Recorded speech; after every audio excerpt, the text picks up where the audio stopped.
We're so glad to be able to welcome you all, and we are proud to present Drs. Frank Bender, Sterling Hodgson, and I did not practice your names, Miriam Loyoli, excellent, to share a very special and just incredible journey that Frank Bender has been through as a speech-language pathologist who worked for many, many years, and then life happened and he found himself on the other side and being a client. And we're going to learn about his story and lessons learned, and hopefully give y'all some takeaways and things to think about as you're working with clients and families, and just appreciating the journey that they're going through as a person and not just a client.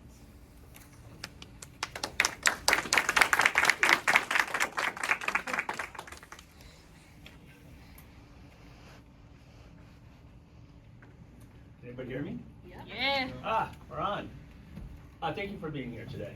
I'm going to go through kind of the first couple slides very quickly because they're in the handout or on the app, and you can identify that just by going and finding this information.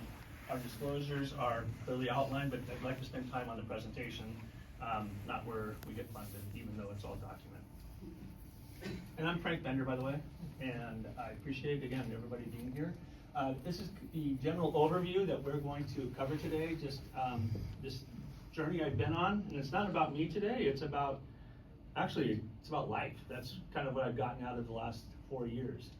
And I want to share that with you to hopefully help provide some perspective clinically. Dr. Hodgson's going to talk about vestibular schwannomas, which you'll learn a little bit about today. If you're not familiar with that, you would have gotten a little bit of that information in your audiology classes a long time ago. Talk about surgical options, and then Dr. Leo Lee was going to talk about nerve grafting and facial reanimation, and then I'm going to talk a little bit about patient perspective and patient treatment considerations based upon my experience. It does start, though, and I'm not going to go into this, in 07. So I was diagnosed in 07 at age 42, 1 year after my 42nd birthday. And that's, if you really wanted to find out, it's a little article I wrote for the ASHA Leader back in 07. But today's presentation is a public service announcement. A lot of complicated stuff. I know you guys will be able to follow along, but it's more of a public service announcement. So there's quite a bit that I could have crammed in here, but we just don't have that kind of time. Again, the story context is this journey, and the story is going to talk about acoustic neuromas and treatment options, as well as patient perspectives. And I'm the one that took the bullet, so you guys don't have to, and I can share this journey. And hopefully elevate your clinical knowledge and your awareness and how to, I guess, work with your patients in a way that you may not have considered. If you really want the details, I have a Caring Bridge site, which is also outlined on your handout, and you can just QR code this, and you can just read about my 3.5 years, which if you're really bored, get a glass of wine or a beer and sit back. So from that point, we're going to hand it over to Dr. Hodgson and begin the discussion on vestibular schwannomas. Thank you very much. Very nice to be here. Thank you. I'm Sterling Hodgson. Yes, the G is silent, so don't try to pronounce the G. Everybody gets it wrong. I am an otologist, a neurotologist. That's a subspecialty of ear, nose, and throat. In other words, I just do the ear part and not the nose and throat. And I've been doing that since 1989, so I've been at this for a while. So I tell you a little bit about vestibular schwannomas. It's an interchangeable term with acoustic neuroma, which many people are familiar with and is much easier to say, but technically it's a misnomer. And I'll talk a little bit more about that. So we'll talk about the general patient history and symptoms as well as the medical options briefly. When I get a new patient, the first thing I tell them is they're all usually diagnosed by the time I get them. They're diagnosed by their referring physician. But I tell them it's not cancer, it's not cancer, and it's not cancer. And by the way, it's not a brain tumor. Because people come into my office and they're very nervous and they're very anxious. And it is a very benign, slow-growing tumor. It's not called a neuroma because it doesn't come from the nerve fibers of the eighth nerve. It comes from the Schwann cells, which are insulating cells that enhance nerve conduction along the peripheral nerves. They're present all over the body, but the Schwann cells are much more prevalent farther away from the brainstem, closer to the inner ear, and so most of these will present closer to the inner ear. Some of them present closer to the brainstem. They're very slow growing. The average growth rate is about 1 to 2 millimeters per year. The incidence is about 8 to 12 tumors per million per year. Having said that, I work in Portland. I have a referral base that is regional. I probably see at least 20 to 30 new cases a year. So they're not common, but they're also not rare. They're almost always unilateral. There is a bilateral version called neurofibromatosis type 2. Also now we're thinking, in the past it used to be if you have two vestibular schwannomas you had NF2. Now we're thinking there are some people that just coincidentally get a second side that isn't NF2, and neurofibromatosis has a genetic mutation that's well established. There is no gender or race predilection. It is fairly common. We'll go through more of these things here. Mostly it's hearing loss and ringing that bring people in, and that's where the diagnosis comes from. So the vast majority of these lesions are identified by ear, nose, and throat doctors and audiologists. When somebody's having hearing loss, often with ringing, dizziness is less common, present, but less common. Headaches and these other lower things you're looking at here are very much less common, preoperatively anyway, but there are some people that will have these symptoms as well. Generally, it's a sloping, high-frequency sensory neurohearing loss, like this pattern here. Word recognition is often reduced as kind of one of the signs out of proportion to the level of hearing loss, for instance. So that's why they come to the audiologist and the ear, nose, and throat doctor, and then sooner or later somebody gets an MRI if there's enough asymmetry. In sudden hearing loss, that's an entity that we see relatively commonly. That's a one-sided sudden loss of hearing. It's now become standard practice to get MRIs in those patients as well. Technically, about 1% of all sudden hearing losses will have schwannoma as the source of that hearing loss, but if I look at all schwannoma patients, about 10% of them will come in with a sudden hearing loss as a presentation. So our American Academy of our field has done clinical practice guidelines, and now it's standard practice to get MRI scans on any sudden hearing loss, even if it recovers, and even if they're responsive to steroids, which is a common treatment that we use for that. So about 95% will come in because of hearing loss. Often it's over several years, 3 to 5 years is not uncommon, and the majority of patients will have associated tinnitus in the ear. And as I said, a few of them will come in with sudden hearing loss, but that's not as common. Generally, if there's at least a 10 decibel asymmetry at a couple of frequencies, or 15 at one frequency, those are considered MRI indications. The vast majority of those MRIs are going to be normal, but that's kind of standard practice. From a vestibular standpoint, the symptoms are usually subtle. Most patients will not notice any dizziness or vertigo. Some do, and I can't tell you how many MRIs I've ordered for dizzy patients and for vertigo patients and Meniere's patients. Most of them do not have vestibular schwannomas as the cause. Vestibular function will often change very slowly like the hearing does, and so the brain is very good at compensating for a very slow, fragile vestibular deficit. So patients might notice some subtle balance symptoms that they typically would associate with just getting older, which is probably what it is. But it's not common for people to come in with vertigo. It does happen occasionally. I don't see a lot of the very large tumors in a private practice. Those are probably more coming from academic centers, but we don't see a lot of really large tumors in my field, but they can cause brainstem compression and hydrocephalus, and so they can decompensate fairly acutely. I think I've seen that once in my career of 35 years. But I've certainly seen plenty of MRI scans from my colleagues at meetings with massive tumors and a lot of brainstem involvement, but that's not very common at all. So the patient's symptoms, they're usually, as I said, coming in because of ringing in one ear, hearing loss and ringing. By far the vast majority are coming in with that. The hearing test shows the the asymmetry, and then the neurologic exam is typically fairly normal, not completely normal, and then we get the MRI. And you can see here some examples. I'll show you a little bit more later, but this is what the tumors look like. Most of them are going to occur, here's the inner ear out here, and most of them are going to be in the internal auditory canal, and then they will grow medially inward towards the brainstem, and they can get rather large and put quite a bit of compression, even pushing the pons over to the other side. This area here is called the fourth ventricle. That's part of the cerebrospinal fluid drainage system from the lateral ventricles coming down into the spinal column.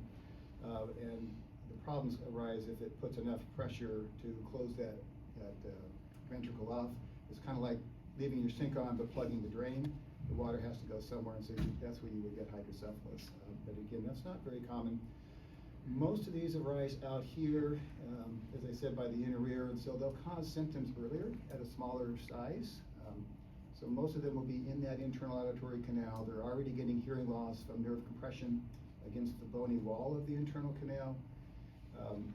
Occasionally, we'll get tumors that start out in this space. It's called the cerebellopontine angle. The cerebellum is here. The pons is there, and there's this angle, and if they start out there, which is less common because there's fewer Schwann cells there, they can grow to be fairly large before they cause any significant symptoms. So some people will come in with a 2.5, 3 centimeter diameter tumor in that space and have either very little hearing loss or no hearing loss even. They'll have had a scan for some other reason, for instance. But that's definitely more the exception than the rule. MRI is a treatment of choice. You can see these on a contrast-enhanced CT, but it's not common. They have to be at least typically 1.5, 2 centimeters to pick up on a CT. But MRI is very, very sensitive. This is called a T1 image, and in this case, there's a gray area here that's a very similar color to the tissue of the brain. When we give them gadolinium enhancement, these tumors will avidly enhance, and it turns into that. On a coronal view, you'll see this one is not touching the brainstem, but this is the brainstem here, and that's typically where they're going. This is also, this is called the T2 image, and in this, the CSF is bright, and you can see that there's a dark area here. If there's a mass, we call that a filling defect. There's no fluid there because there's a structure compared to the right side here where there's plenty of CSF, and this is the fluid within the labyrinth itself. And you can see this will pick up the contrast on both the axial and coronal views. Because these are slow-growing lesions, there's always plenty of time for the patient to decide how they're going to manage this. So observation has actually become a much more commonly used technique in this country in the last decade or so. I would say when I started my career back in the late 80s and early 90s, we pretty much operated on all of these because it's a tumor, right, and you got to take the tumor out. But now we know the natural history is such that you can watch these tumors in many cases. The other treatment options are radiation or surgery, and we'll talk about that in a minute. But the key factors are going to be patient age. If I have a patient that's 75 years old and has a small tumor that's growing 1 millimeter a year, we're not going to really do anything with that. Conversely, if I have a 35-year-old with a pretty large tumor and some brainstem compression, it's not likely we're going to sit on that either.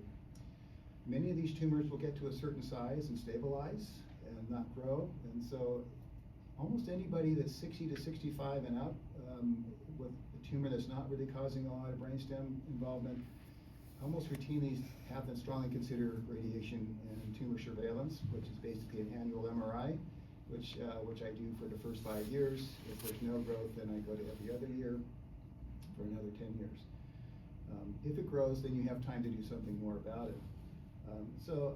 There's also obviously patient comorbidities. If I have someone with a lot of comorbid cardiovascular, pulmonary, heart issues, they're not a good surgical candidate, their tumor's not very big, we're probably more likely going to sit on those. In terms of treatment, there's one thing I tell everybody is there's no treatment that makes you better. There's no treatment. I've had patients come in and say, oh great, here's the reason of my hearing loss, you can take it out, my hearing will come back. It doesn't work that way. Hearing preservation with surgery is something we've worked on for 25 years, and it's sometimes successful, but there's nothing that makes the hearing better, and many times the hearing is lost. For you to remove a tumor completely, you have to remove the vestibular portion, so you're going to lose vestibular function no matter what with surgery here. And there's nothing that's going to make hearing better. So that's a very important consideration. Facial nerve is kind of our biggest issue because people can live with hearing loss in one ear. It's not great. A lot of loss of sound localization, trouble understanding in groups and background noise. Sometimes there's a lot of tinnitus in the ear. But people can live with it. It's not disabling for them. Same with vestibular function. You can have a complete vestibular loss and compensate really quite well and have maybe some minor symptoms with quick movements, but most people it doesn't really impact their ability to work and do most everything. Facial nerve is a much bigger issue for us. It's always our top priority in treatment, and Dr. Bender will talk more about that. From a surgical option, we have 3 ways to get at the tumor.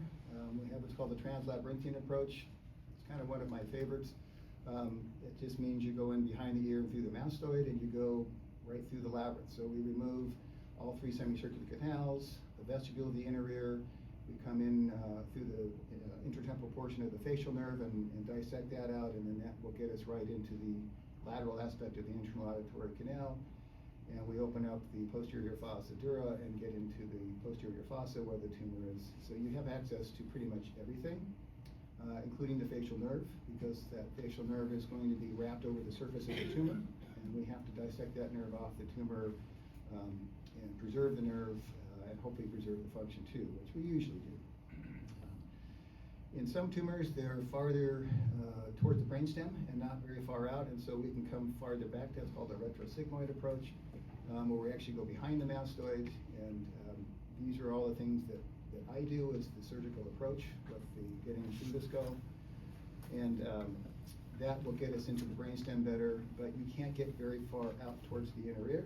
So if you have a tumor that's going that far out, it's not a very good approach for that. For very small tumors in the internal auditory canal, you could do what's called the middle fossa approach, in which we come in from actually above the ear and take a window of bone out above the ear. We have to retract the temporal lobe of the brain upward and come along the floor of the skull and then drop down into the canal on the other side of the inner ear. That would be something you would use for a small tumor with good hearing and you're trying to preserve the hearing. It's probably the least common approach, at least in my practice. Somehow, I just found this out this morning, Dr. Bender has this way of getting pictures that I know nothing about. And this is one of them. This is actually, this is my neurosurgeon I work with, and he and I have been together for 25 years, and this is me, and this is Dr. Bender's surgery, actually, and I didn't know this picture existed till he saw it. In my practice, it's important, most teams have a neurologist and a neurosurgeon. And that's kind of the standard operating team. For me, it's very important that I have someone that knows how I work and he knows how I work, and we work together as a team, we stay together. And I think most groups are like that you're used to working with the same person. Not every neurosurgeon has the same background and training that I do, and they have different approaches in terms of how they want to position the patient and how they want to approach the tumor based on their training and experience. So when you find someone that you get along with and you think like-minded, you stick together. This is us. In my situation, we both stay in the room together the whole surgery. And I don't know about other centers, but that's what we do. So he's actually doing the surgery right now. I'm looking through what's called a sidearm.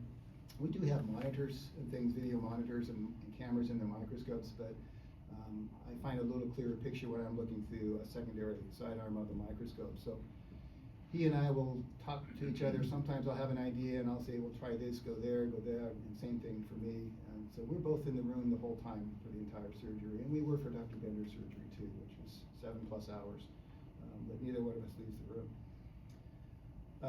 We will talk about radiation next, and that does change the game a little bit. This has become much more popular treatment for tumors in the last 15 or 20 years. It is fairly widely available now. It wasn't very available in the 90s, but it certainly is now in the 21st century. Stereotactic radiation is not like cancer treatment.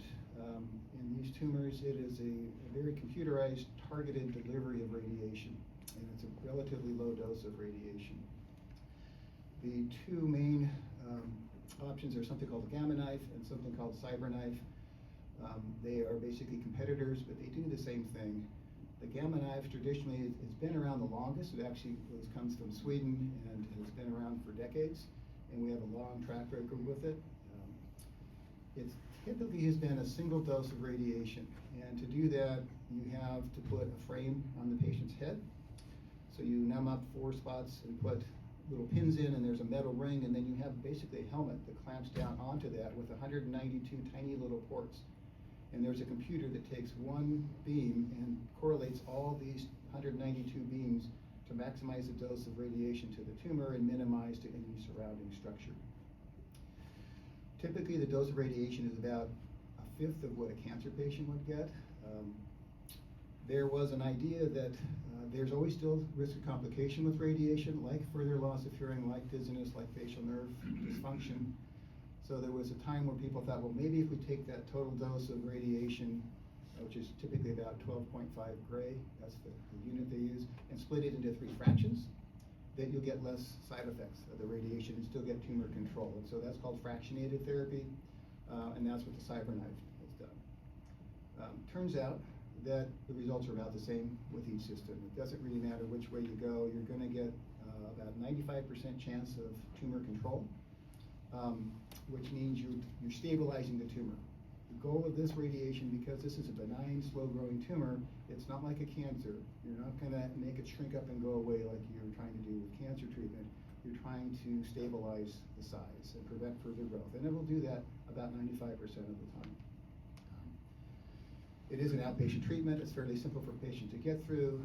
The timeline is kind of slow with radiation, so the hearing loss can occur over time, up to maybe 2 years after the treatment. So once I send someone for radiation, I still have to see them back and follow their hearing and follow their scans and make sure they don't change over time.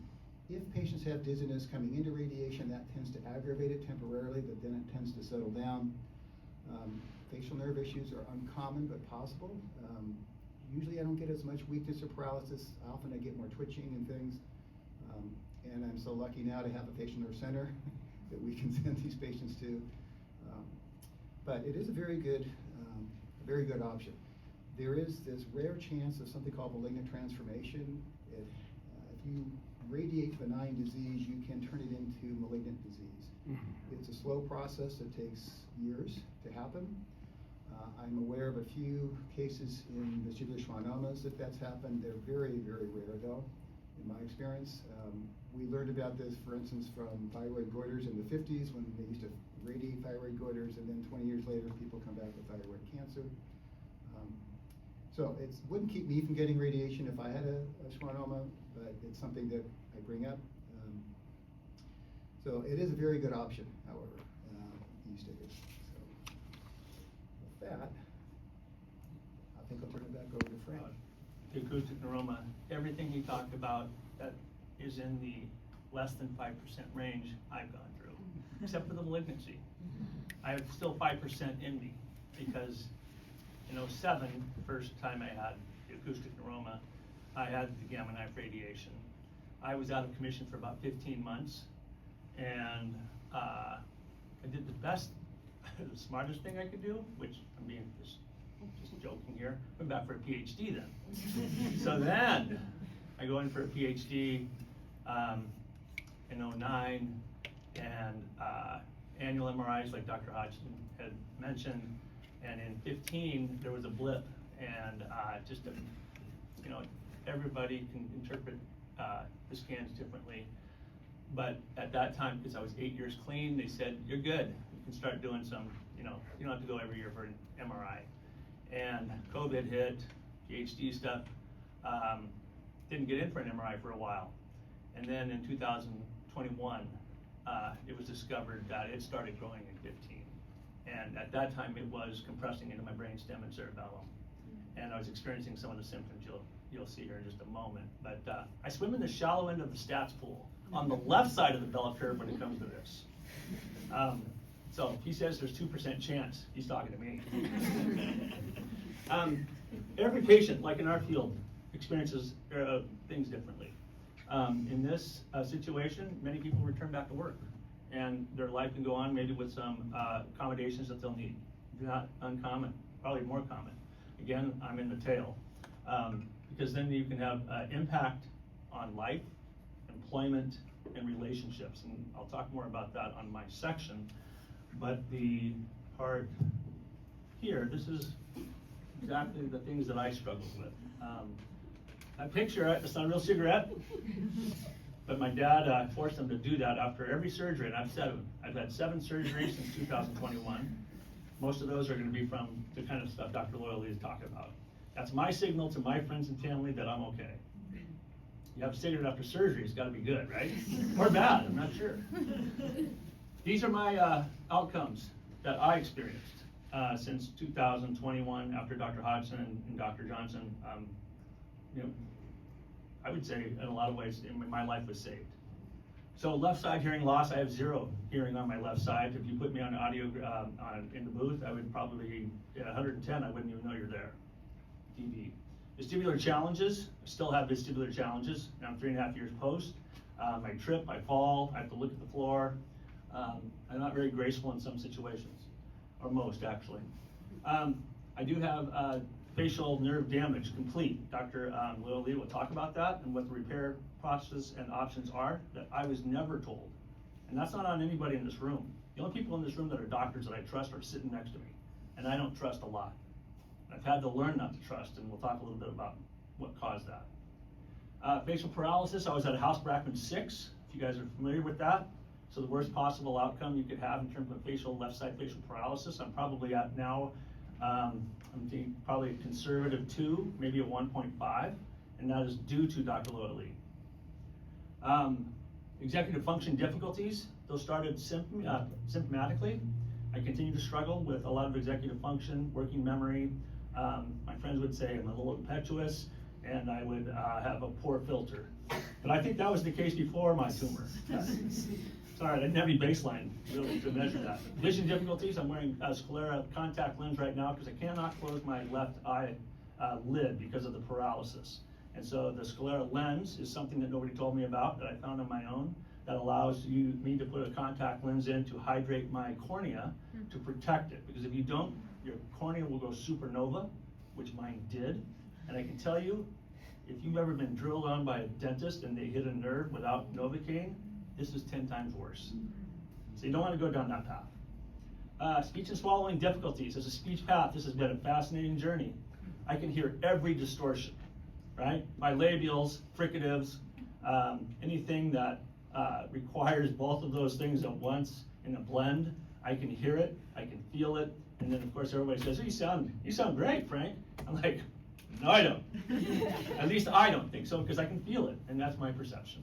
I probably would pass an intelligibility screening test at 90% plus. But right now I can even feel it, like I can feel drool on my lip. Those are the side effects. Employment and relationship difficulties, they exist big time. You gain them and you lose them. And it's a part of my part that I'll talk about. And then ongoing MRI monitoring. That's gonna be my life. With the 5% that's still in there, even though Dr. Hodgson talks about the limited ability or possibilities of those things kind of can go sideways, again, I'm in that shallow end. So I think until I tap out, the MRI is part of my world.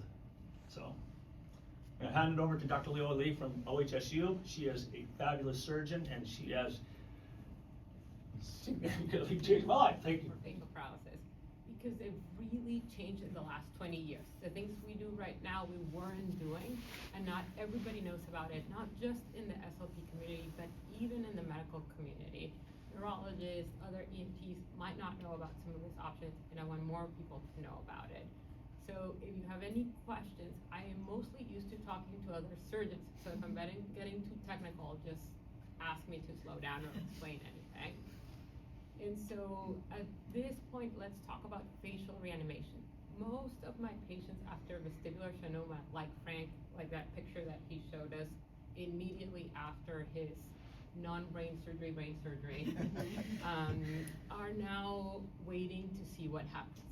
So we're want to wait and see if that facial nerve will recover by itself or if we need to do a surgery to reanimate the face. And in general, facial reanimation is either nerve transfers or free muscle transfers. And the nerve transfers are a lot better because in nerve transfers, we're able to restore your own nerves and your own facial muscles. And in free muscle transfers, we have to make new muscles that are gonna behave as facial muscles. And I'm gonna spend most of the talk today talking about nerve transfers and a little bit about free muscle transfers. I do combine this all the time with static suspension, with lifts of the cheek, of the nose, with eyelid weights or lifting of the lower eyelid. I'm not really gonna talk about that today. And for nerve transfers, there's a time expiration. So getting the patients to come and see me early is super important. After a year, the nerves and the facial muscles are no longer able to be re-innervated by other nerves. At the longest, 18 months. And now we have more and more data that shows us that if we do this earlier, particularly in the first 6 months, our patients do a lot better. And this is a little bit different for children. Children might be able to do a little bit better beyond that. But to coordinate a surgery, I want to try and get the patients to see me as soon as possible. And today we've been talking about vestibular schwannomas, but this facial reanimation surgeries apply for any pathology that affects the pathway of the facial nerve. So starting in the motor cortex, going to the brainstem, to the cerebellopontine angle that we were talking about, traveling behind the ear, and then coming into the face.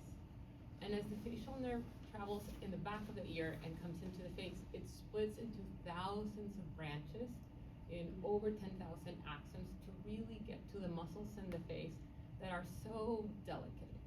In back 20 years ago, we used to try to restore all movement to the face. So reanimation tended to focus on the main trunk of the facial nerve. And now we know that having full contraction of the face is not really a restorative goal. So we concentrate on the branches in the midface that help us smile and elevate the upper lip. So zygomaticus major and minor. And nerve transfers are more and more becoming combinations of different options. So my favorite nerve transfer definitely is the masseteric nerve transfer, which is right here on the left. So the motor branch of cranial nerve 5, and I'll talk more about that. We can also combine it with the contralateral facial nerve, the other side of the face is intact. And back in the day, there was a lot of hypoglossal nerve transfer, which fell in disuse, but it's coming back, and we'll talk a little bit about why. So I'm telling you that the masseter nerve transfer, the cranial nerve 5, is my favorite. So why is that? Well, it's technically meticulous surgery, but it's easy. The nerves are sitting right next to each other. It's a 2-hour outpatient surgery. Wow. It's very likely to result in a good outcome. So when done in the appropriate patient, 95% chance that they're gonna be able to smile again.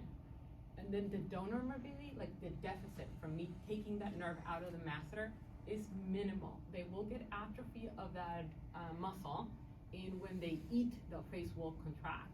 But in general, that's really well tolerated. So we've seen Frank's case. This is Jean. She allowed me to share her name and photos. And she comes to see me after 8 months from her surgery for the vestibular schwannoma, completely paralyzed. I mean, you can see here I'm asking her to smile, and she does not look happy. Her brow is ptotic, her lower eyelid is down, the skin in the brow is bare, almost touching her eye, her nose is twisted, her lips and cheek, all of the things that we know are caused by flaccid facial paralysis. In the traditional teaching is, we wait a year. We wait a year and we let those nerves grow. And I think a year is too long, that we really should be acting sooner. So this is a study out of Hopkins where I had the pleasure to train by one of my mentors, Kofi Bahini, and he took a group of patients that had a vestibular schwannoma, and the nerve was intraoperatively intact, but they had no movement after surgery. And those that had some movement, even little tiny twitches, those that are just giving us hope, but we don't really see it as meaningful movement at 6 months, they all went to recover really well without needing any surgery. But for those people that had no movement, no twitching, no anything at 6 months, they offered surgery with a masseter to mid-face transfer, so 5 to 7 in the mid-face. And those that took the surgery went to have a really great recovery. And those that didn't, that said, I'm just gonna watch it for the year, did not get any further improvement. So I tend to offer surgery a little bit sooner to my patients.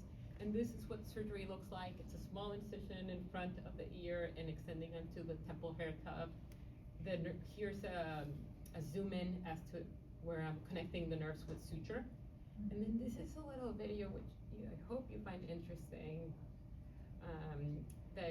So the blue loop is around the masseter nerve, and then I'm pointing right now to the facial nerve. So that's a battery pack, so an electric stimulator.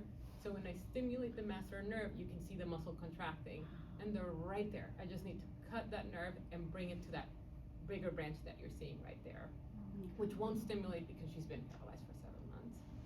And then this are her outcomes. So hopefully these videos will go. This is her before, and then this is her after the surgery. And I did some static work for her eyes, but you can see that now she's able to smile.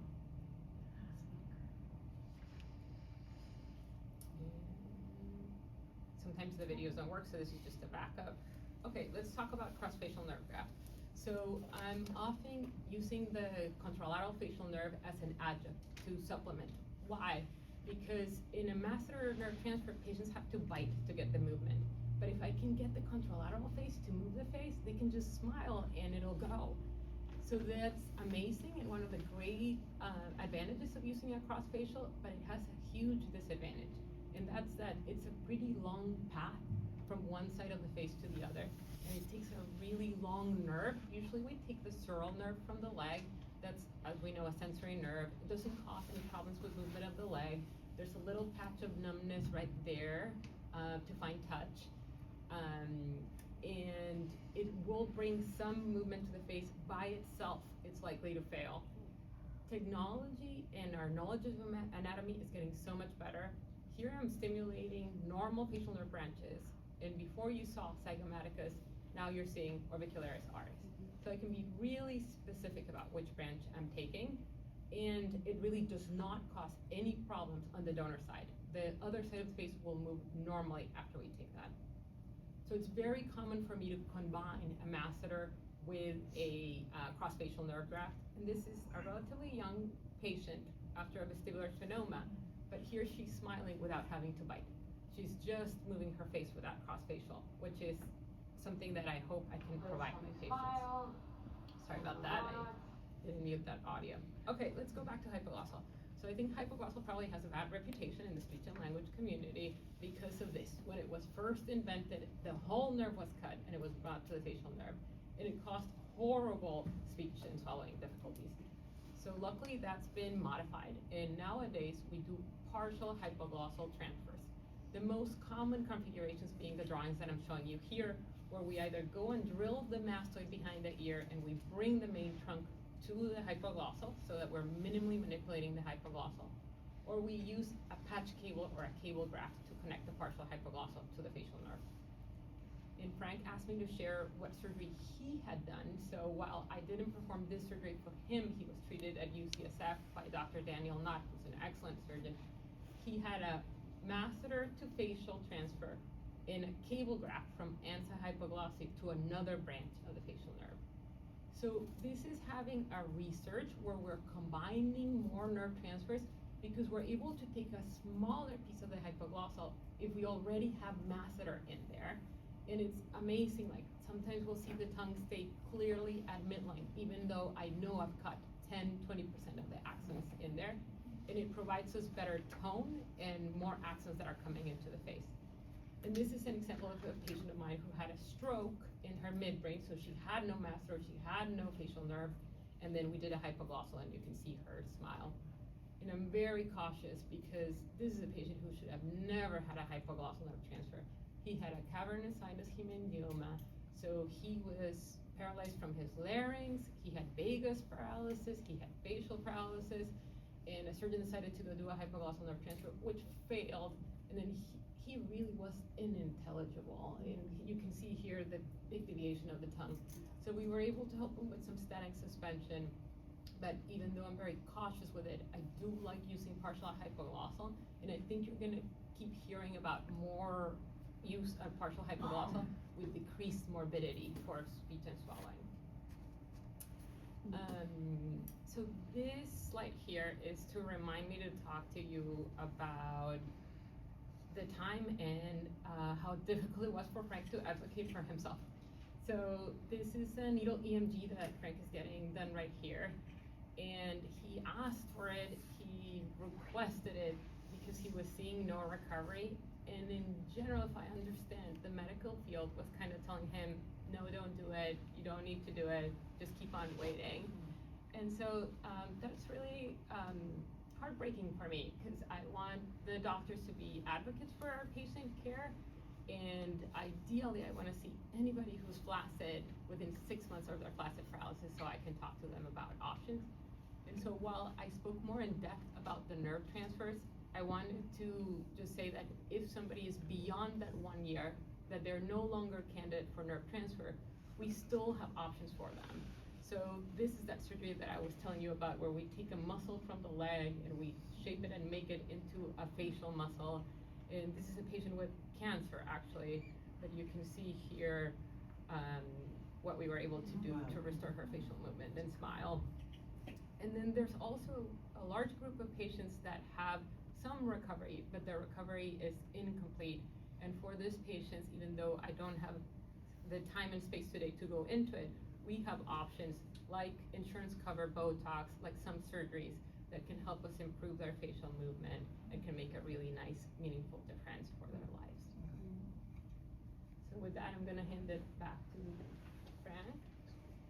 Everything that Dr. Lee talked about for almost every surgery I've gone through. I've had 5-7, 12-7, cross-facial transfer, which is a two-stage process. And I forgot to say that I did that surgery for him. So yeah, and then I've had the nerve taken out of my leg, as you mentioned, and all those dead spots on my leg are there. Nice little patch out of my leg here that kind of gives me a little lift in my cheek. With everything that she's done, I had House-Brackman scale 6 when I started all this.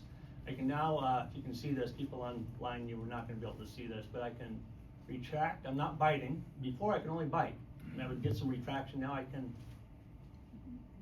get movement. I can't.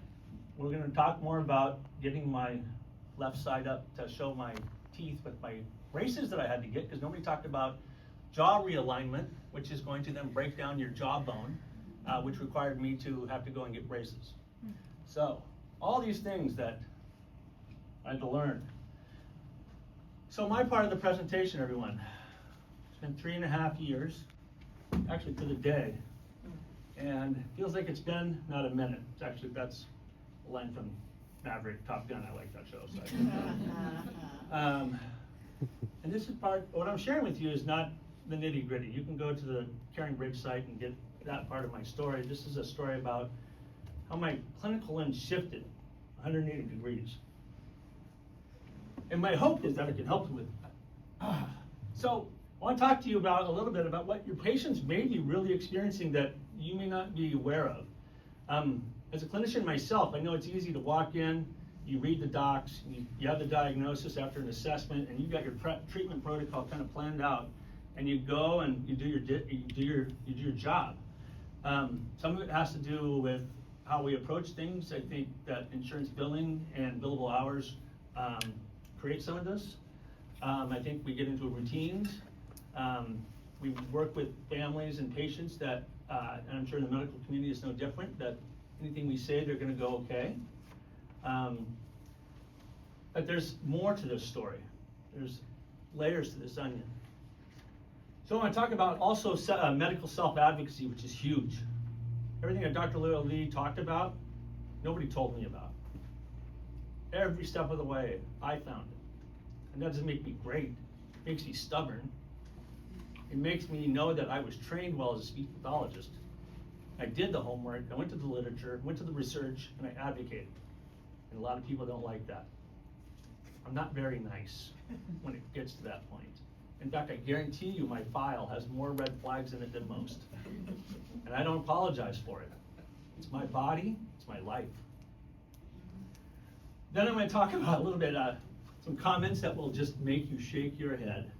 And I'm going to share those because I've heard them a dozen times, minimum, It's what your patients hear, and that's what I want to share with you, because it'll give you a perspective of what they're going through and how they're spoken to. And it's unfortunate. I don't think we do it in our world, but a lot of people in the medical and rehab world do these things. And then resources, and because I don't want to forget, the handout that you have, that you get access to, we put a lot of hot links on there, a lot of information that can be very helpful. So I'd encourage you to go through those. One of the biggest things I've taken away from this is a shift in my perspective. And really, isn't that what it's about? That's life. Life is about perspective. And it comes down to a simple mindset, choice. Choice in terms of how you're going to respond to an event that we all are going to experience. My experience isn't unique. I can tell you one thing that's very sure in life. One, we're going to get older. And two, somebody, either you or you know or a family member, is going to experience something that's going to require care. There's no way around that. And so, when you get to that point, you can go down two paths. One that's going to be very hard and frustrating, or you have the choice to shift your lens and think about perspective. And that's what I really want to share with you, because life changes, and it can change any day. That's the one thing that's probably the least discriminatory in our world, is that we're all going to be touched by this in some manner. So, part that I want to share right here, it has to do with the grieving process, which will impact treatment at a huge level.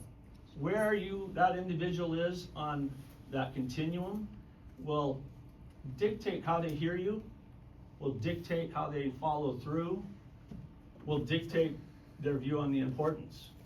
These are just the things that I've gone through that it all seems manageable until it's you.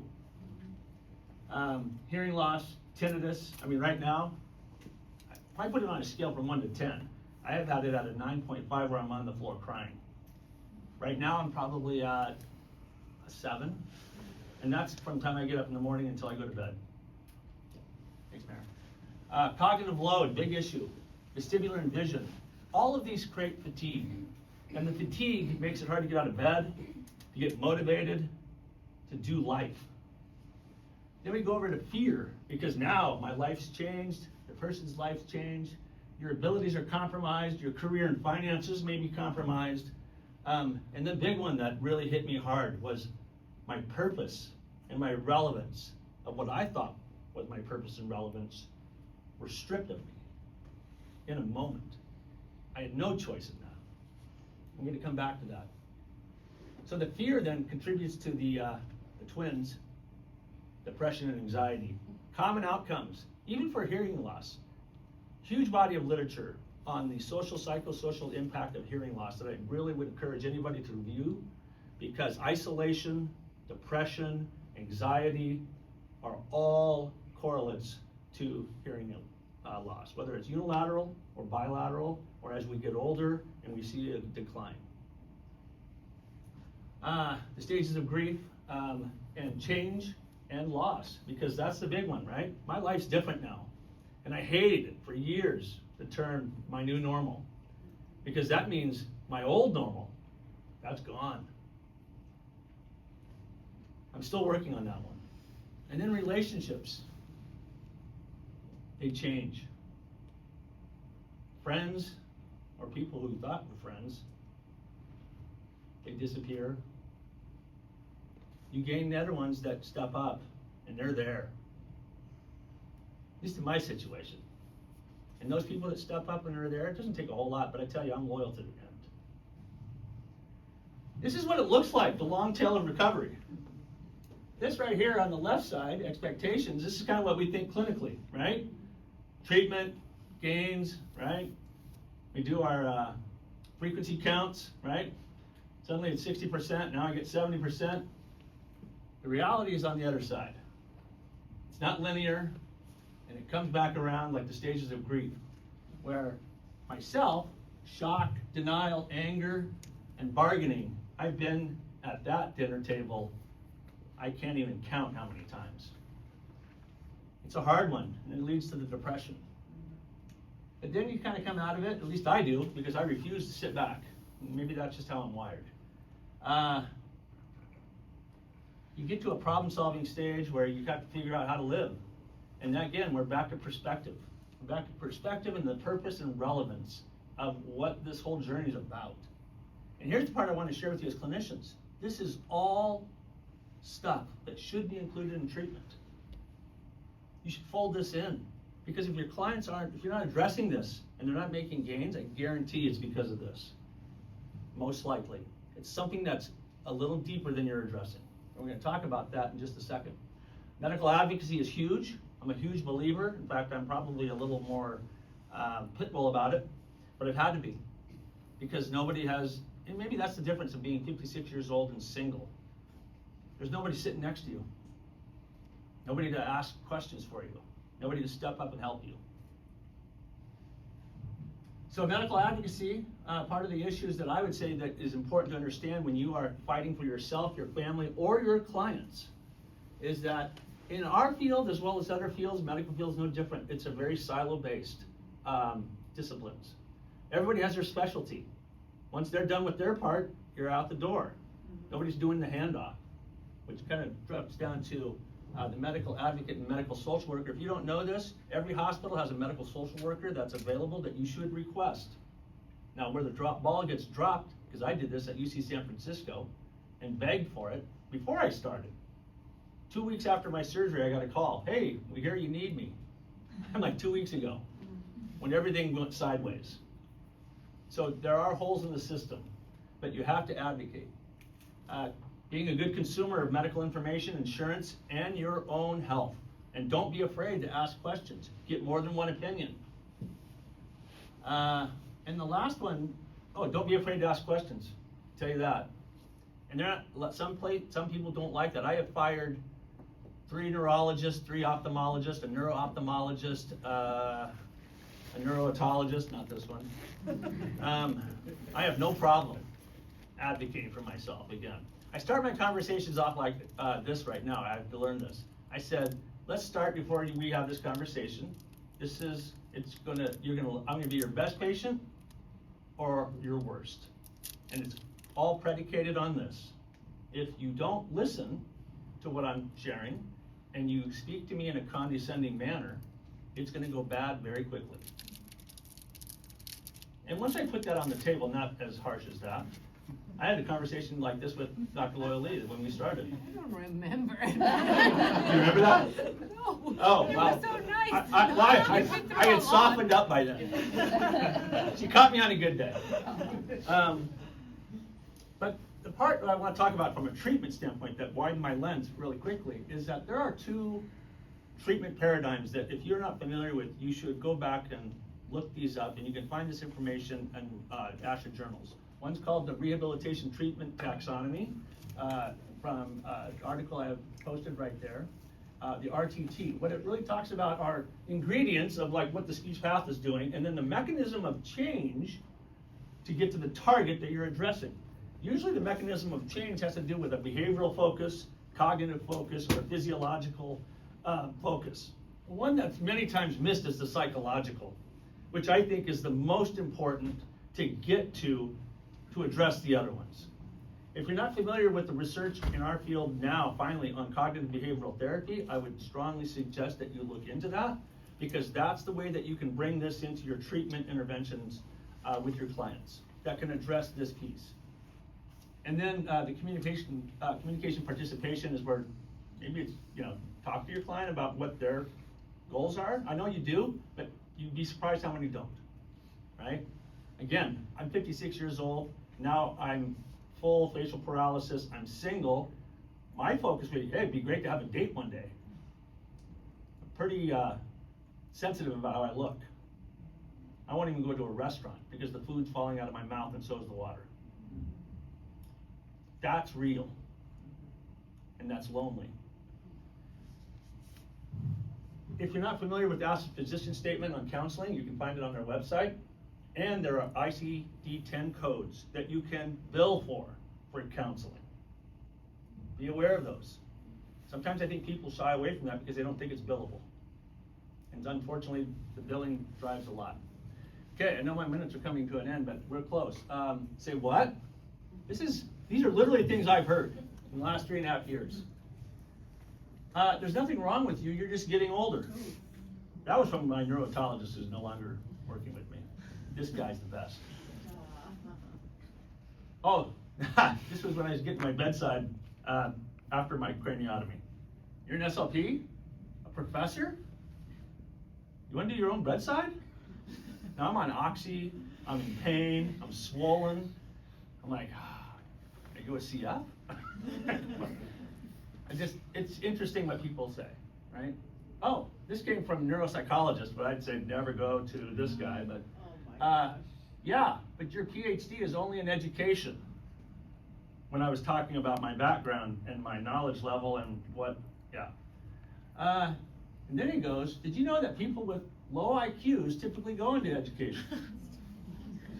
Followed with, after 2 hours of being assessed, by saying words and doing all these assessments with full paralysis, he goes, Frank, stop mumbling. And I go, I'm not. He goes, yes, you are. And that's when I had to really educate him on who was the speech pathologist in the room and the impact of fatigue on muscle use. And then this one is a good one.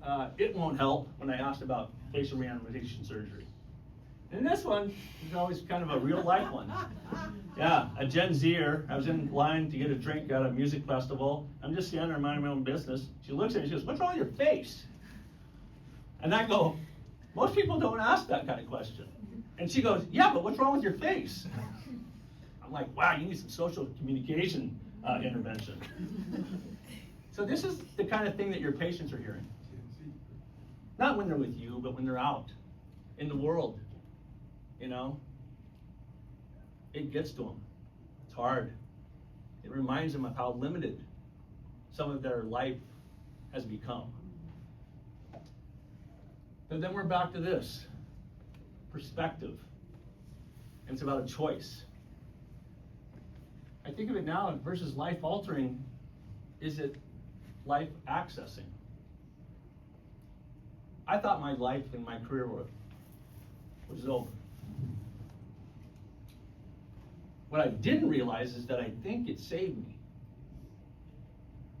The vestibular schwannoma took me out of a situation where I was working that things just weren't going well, and just life post-COVID. It was COVID, right? A lot of bad stuff. But it changed my lens, changed my perspective. I started asking some other questions about what was really important. And what was really hard is that at this point in the beginning, I thought I lost my purpose and my relevance. Because when we do our jobs, many times we think that our purpose and our relevance is to do our clinical work and help our patients. And I get that. My daughter, who's in the audience, her mother, also a speech pathologist, great speech path, Van Haddam Award winner. She used to share that I define myself by my career, my purpose and my relevance. And all I've ever wanted to do was teach, pay forward, and contribute to this discipline that's given me everything. So I thought I lost that until I shifted my lens. And 3.5 years later, standing here, teaching, paying forward, and hopefully elevating our discipline with new information, and information that both my esteemed colleagues have presented. I go back to some quotes because quotes help me. Viktor Frankl talks about perspective a lot, talking about choice. This guy had a much worse deal than I ever did. It's really that simple and hard. But it's our choice that we can make. We're going to come to questions in just a second. These are pictures of me, Dr. Hodgson, cutting into me. There's my vestibular schwannoma. There's me looking all piratey that I had to wear an eye patch for a couple years. And then that was me with my brother who's in the audience on his boat this summer. you can find all this information, and we're gonna do a couple quick questions, but I just wanna say a couple of thank yous to some significant people in my life.